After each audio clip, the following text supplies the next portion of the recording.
Basic psychological tips के लिए psychology with Ajit को सब्सक्राइब करिए और बेल आइकन पे क्लिक कर लीजिए।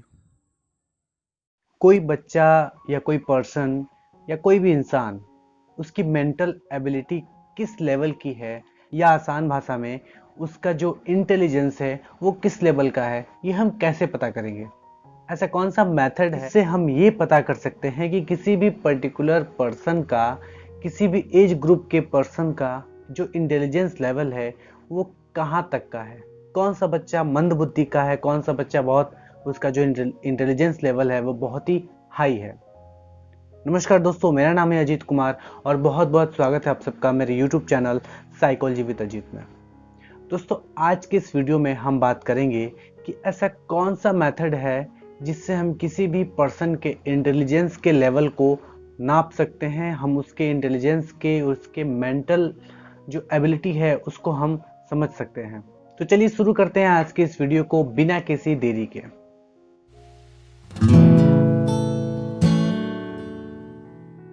दोस्तों, आईक्यू के बारे में तो आप सभी लोगों ने सुना होगा, कुछ लोग नहीं भी सुने होंगे, कुछ लोग उसके बारे में जानते होंगे, कुछ लोग सिर्फ नाम सुने होंगे, उसका मतलब क्या होता है वो नहीं जानते होंगे। आज की इस वीडियो में हम जानेंगे कि आईक्यू क्या होता है और आईक्यू से कैसे हम किसी के इंटेलिजेंस लेवल को डिफाइन करते हैं और आईक्यू निकालने के लिए किन किन चीज़ों की ज़रूरत पड़ती है। इस वीडियो के एंड तक हम वो चीज़ सीखेंगे, तो वीडियो को एंड तक ज़रूर देखिएगा। किसी भी पर्सन का जो एज होता है उसको मनोवैज्ञानिकों ने दो भागों में डिवाइड किया है। पहले को हम बोलते हैं क्रॉनिकल एज और दूसरे को हम बोलते हैं मेंटल एज। सबसे पहले हमें आईक्यू समझने से पहले इन दोनों चीज़ों को समझना बहुत ज़रूरी है। तो सबसे पहले हम समझते हैं कि क्रॉनिकल एज क्या होता है। दोस्तों, मान लीजिए किसी का जो डेट ऑफ बर्थ है वो 6 अक्टूबर 1995 का है, यानी कि 6 अक्टूबर 1995। तो जो क्रॉनिकल एज होगा उस हिसाब से डेट ऑफ बर्थ से लेके आज के डेट तक जितना समय बीता है, जो एज हुआ है, बॉडी की जो एज हुई है, जो फिजिकल एज हुई है, उसको हम बोलते हैं क्रॉनिकल एज।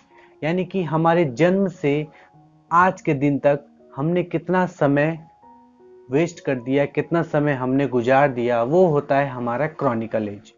दोस्तों, दूसरा जो आता है वो होता है मेंटल एज। मेंटल एज को एक एग्जाम्पल से समझते हैं।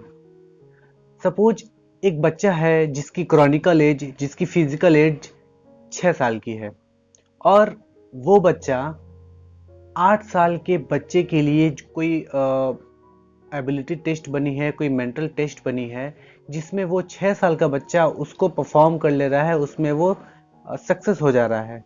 तो हम ये कहेंगे कि उस 6 साल के बच्चे की जो मेंटल एज है वो 8 साल की है। दूसरी तरफ अगर वही 6 साल का बच्चा है और अपने एज के हिसाब से जो उसकी मेंटल एबिलिटी है उसके टेस्ट पे वो परफॉर्म नहीं कर पा रहा है, उसको कठिनाई हो रही है, लेकिन 4 साल के बच्चे के लिए जो मेंटल टेस्ट बना है उस पे वो अच्छे से परफॉर्म कर ले रहा है।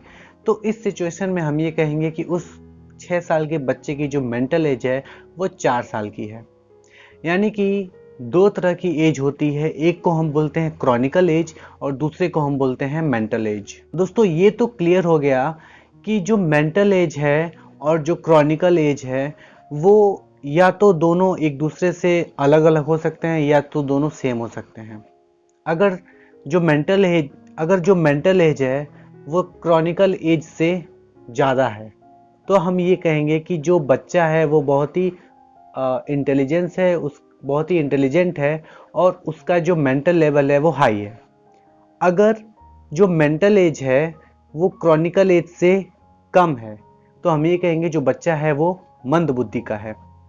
पर अगर जो क्रॉनिकल एज है और मेंटल एज है दोनों सेम सेम है तब हम कहेंगे जो बच्चा है वो नॉर्मल है, वो अपने एज के सभी बच्चों के समान है, ना वो अधिक ज़्यादा बुद्धि का है ना वो बहुत कम बुद्धि यानी कि मंद बुद्धि का है।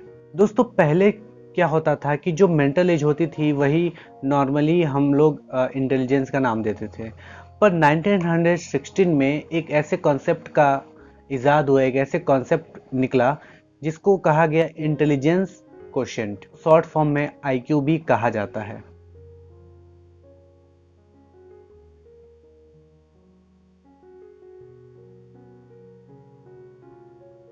IQ को निकालने के लिए एक छोटा सा फॉर्मूला है जो यहाँ पे डिस्प्ले हो रहा है।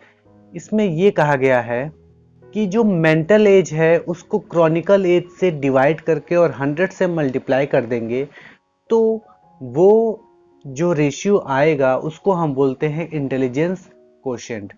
उसको हम अलग अलग लेवल के हिसाब से हम इंटेलिजेंस को नाप सकते हैं, उसके लेवल को हम देख सकते हैं। दोस्तों, इस वीडियो के डिस्क्रिप्शन में मैंने बहुत सारे IQ वैल्यू और उनसे रिलेटेड मेंटल एबिलिटी को मैंने दिया हुआ है, आप वहां से जाके उसको देख सकते हैं। दोस्तों, ये वीडियो अगर आपको अच्छी लगी है तो प्लीज़ वीडियो को लाइक कर दीजिएगा। तो ये था IQ का मतलब, IQ कैसे निकालते हैं, IQ क्या होता है, इसमें क्या क्या चीज़ें आती हैं, ये सारी चीज़ें मैंने डिटेल में समझा दी। अगर आपको कोई भी कंफ्यूजन है, आपके मन में कोई सवाल है तो आप कमेंट कर सकते हैं, मैं उस पर आंसर कर दूंगा। अगर मेरे चैनल को सब्सक्राइब नहीं किए तो प्लीज़ मेरे चैनल को सब्सक्राइब करके बेल आइकन पे क्लिक कर लीजिए, क्योंकि ऐसे वीडियोस आपको यहाँ पे रेगुलरली मिलती रहती है। तो मिलते हैं आगे की वीडियो में, ऐसे कुछ इंटरेस्टिंग फैक्ट लेके मैं आपके लिए आऊँगा। तब तक के लिए नमस्ते।